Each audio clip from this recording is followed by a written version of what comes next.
काटने के लिए कुल्हाड़ी के समान है। तो मैं आपसे निवेदन करूं कि ये संसार वृक्ष क्या है, ये तो हमें जानना चाहिए। हम संसार में ही रह रहे हैं। तो भगवान व्यास लिखते हैं, सुखदेव जी कहते हैं, परीक्षित ये संसार वृक्ष और कोई नहीं है। ये संसार से जितने भी संबंध हैं वो ही एक वृक्ष का रूप है। कैसे? जीव जब मां के पेट में होता है एक होता है, और जन्म लेते ही भूमि परत हुआ, माया का प्रभाव हुआ और मैया बोली कि जे तेरे पिता हैं दो हो गए। जब बीज को जमीन में गाड़ते हैं तो कितने अंकुर फूटते हैं? दो। एक अंकुर नीचे को जाता है वो जड़ बन जाता है, एक ऊपर को आता है वो तना बन जाता है। तो माता और पिता दो दल हुए उसके, और उसके बाद में फिर बढ़ा पेड़।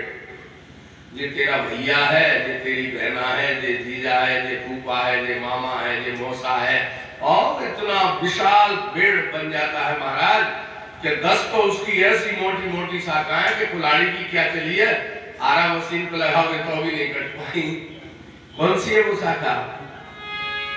जननी जनक बंधु सुततारा, जननी जनक बंधु सुततारा, तन धन भवन सुहृद परिवारा, तन धन भवन सुहृद परिवार, सबकी ममता तार बटोरी, मम पद मनहि बांधे बटडोरी, मम पद मनहि बांधे बटडोरी।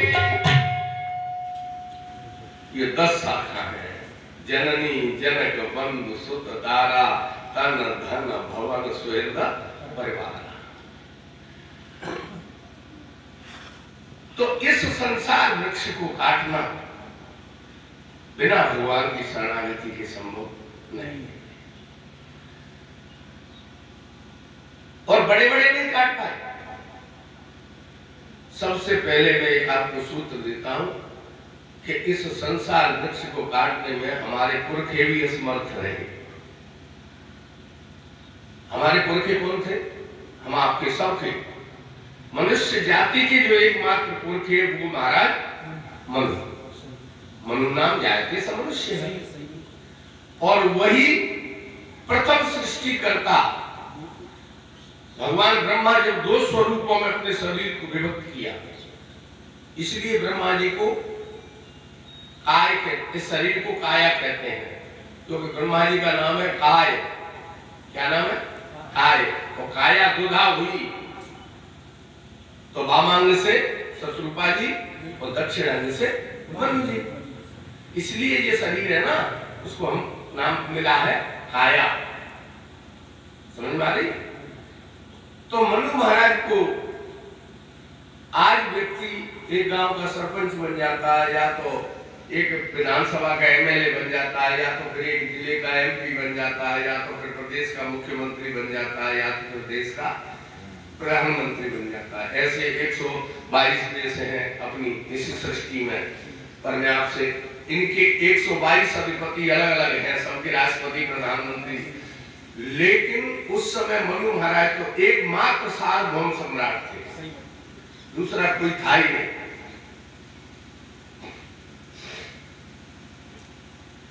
और मनु महाराज जैसे व्यक्ति जो पूरी पृथ्वी के सम्राट थे,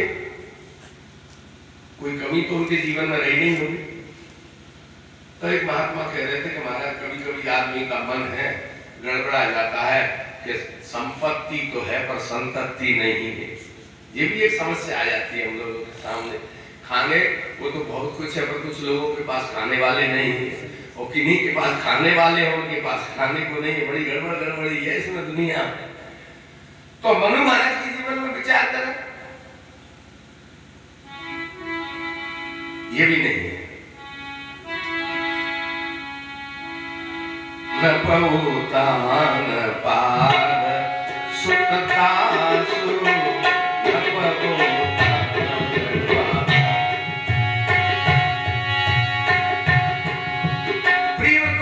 दोनों बेटे महात्मा बोले कि बेटा हो जाते हैं, कभी कभी आदमी का मन है, मुझे सोचती है माताएं भी कहती है कि बेटियां होती तो भी जरा अच्छा है। तो मनु महाराज के जीवन में ये भी कमी नहीं है।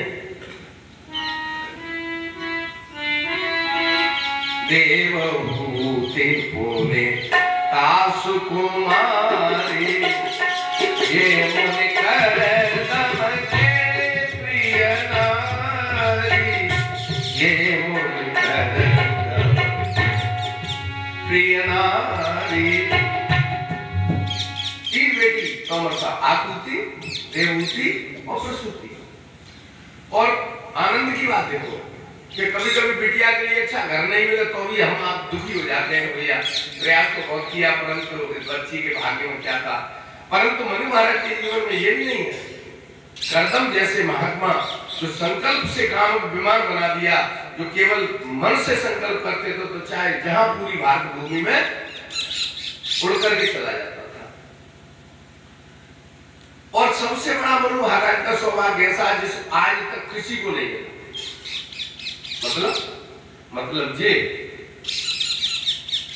कि बेटे का बेटा तो भक्त हुआ, ध्रुव हरि भगत भयो सुत व्यासु, ठीक है। और लेकिन बेटे का बेटा भक्त हुआ, परंतु बेटी का बेटा भगवान। अभी अभी मैंने आपको सुनाया है, देवहूति माता से कौन प्रकट हुए? भगवान कपिल। आदि देव प्रभु दीन दयाल, आदि देव दयाल, जठर धरे हुए कपिल कृपाल, जठर धरे हुए कपिल कृपाल, आदि देव। आदि देव श्री हरि जिन्होंने पुत्र के रूप में प्राप्त किया। अब इतना बड़ा सौभाग्य किसी का संसार में तो हमें नहीं दिखता महाराज। परंतु ये उन मनु महाराज से अंतिम समय में किसी ने पूछा कि महाराज आपसे बड़ा सुखी तो संसार में कोई नहीं।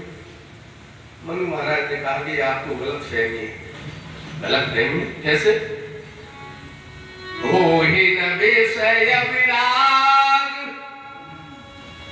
भवन बसत भा चौथपन, हृदय बहुत दुख लाग। क्यों है ये दुख? क्योंकि जन्म गयो हरि भगत बिना, जन्म गयो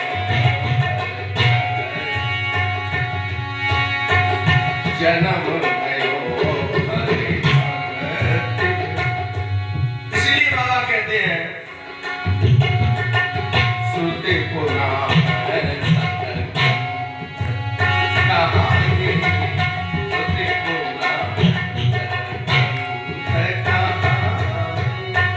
रघुपति भगत बिना सुख नहीं, रघुपति भगत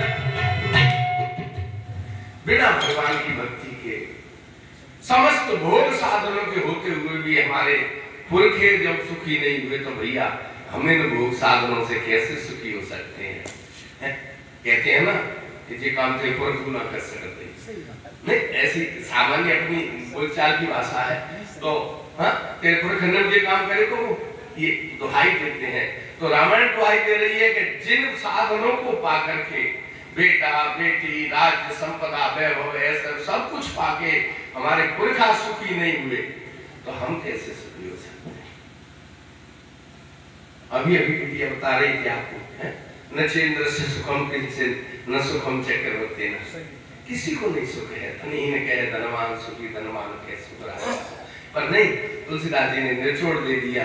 तुलसीदास विचार के हरि भगत के बिना सब जीव तुम्हारी,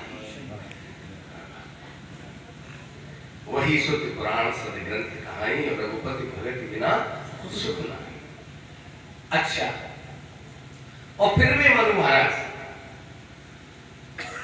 राज्य वैभव पुत्र पुत्री सबकी व्यवस्था के बाद में और सुख पाने के लिए निकल पड़ते हैं।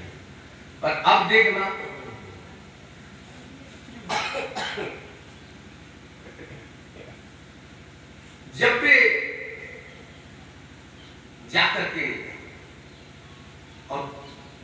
जाते हैं तीर्थ में, है?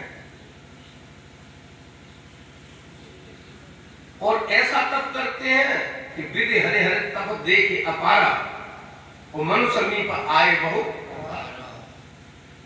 अब ये स्पष्ट हो ही गया कि विधि हरि हर अलग है और श्री महाविष्णु हरि अलग है। अभी अभी आपके सामने बात आई थी,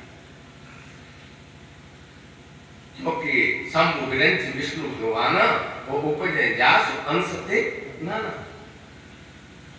यही कहा था हिरण्यकश्यप ने जब भगवान ने नरसिंह ने दिल्ली पर पटक लिया तो बोलने लगा अपने अहम में, अरे पटक लिया तो क्या करोगे, मार तो सकते ही नहीं। क्यों क्यों नहीं मार सकते? बोले मैंने ब्रह्मा बाबा से वरदान लिए। भगवान बोले क्या वरदान लिए? न अंतर बहिर दीवानाक्षम, है न भीतर मरू न बाहर मरूंगा, ऊपर नहीं मरूंगा। भगवान बोले चिंता मत करना जी, भीतर है न बाहर है, देवी पे पड़ा है, न ऊपर न नीचे, बोले गोदी में लेटा है। ये सारे वरदानों को विफल किया।